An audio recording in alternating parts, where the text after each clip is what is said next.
Welcome back to another prediction video on this channel, and today we are breaking down the Boston Celtics versus Cleveland Cavaliers series and predicting a winner. Let's get right into it. The Cavs beat the Orlando Magic in the first round, winning a 7-game series where neither team won on the road and was probably the most boring series in the playoffs so far. Cleveland also erased an 18-point deficit in Game 7, showing some real resilience, especially with Jarrett Allen missing the game.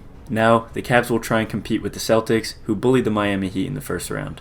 Miami was able to steal Game 2 of that series and went 23 for 43 from deep, breaking the franchise record. But the Celtics won the other 4 games by double digits, 3 of them being by at least 20 points. And even though Jimmy was out, the Celtics picked up right where they left off in the regular season. This is such a brutal matchup for Cleveland, even with Kristaps Porzingis missing the series. This season, the Celtics are first in the league for offensive rating and second in defensive rating. The Cavs, on the other hand, are 18th in offensive rating and 7th in defensive rating. These ratings will be a problem for the Cavs. They win most of their games by being the more skilled defensive team, but the Celtics are simply better.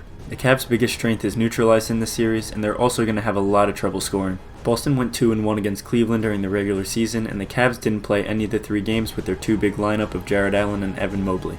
However, their offense can really get pushed together when these 2 guys are on the floor, as neither of them are capable of stretching the defense out. And if the Cavs are playing at a slow tempo and not making enough threes, these games are going to get extremely ugly. Boston makes more threes per game than any other team in the league and shot 39% from 3 during the regular season. This Celtics team generally wins on paper whenever they get out there, and the difference in 3-point shooting will be astounding in this matchup. Also, for as good as a team Cleveland is defensively, they aren't as reliable as you'd think when it comes to guarding the 3-point line. Opponents shot 37.1% from 3 against the Cavs this season. Boston also has the perfect backcourt to stop Donovan Mitchell and Darius Garland. Drew Holiday and Derek White have proven that they can go out there and hound anybody, and they'll be doing that a lot this series. And when Garland and Mitchell do get by, Jason Tatum and Jaylen Brown are both there with their size and athleticism to shrink the open space and create a lot of turnovers. Speaking of Tatum and Brown, the Cavs likely won't have much of an answer for either of them. Max Strus works hard on the defensive end, but he's not nearly athletic enough to slow these guys down over the course of a series. Isaac Okoro is probably the best bet when it comes to defending either of them in ISO, but he better be able to knock down some shots.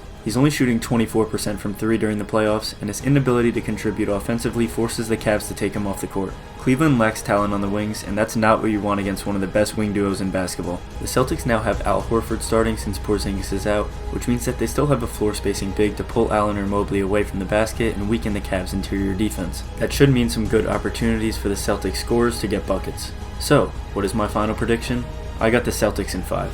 It's hard to see how the Cavs can stay competitive in this series.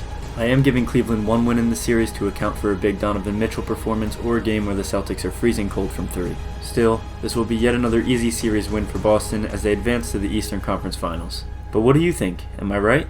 Let me know in the comments below, and like and subscribe if you enjoyed. Thanks for watching, and I'll see you guys next round for more predictions.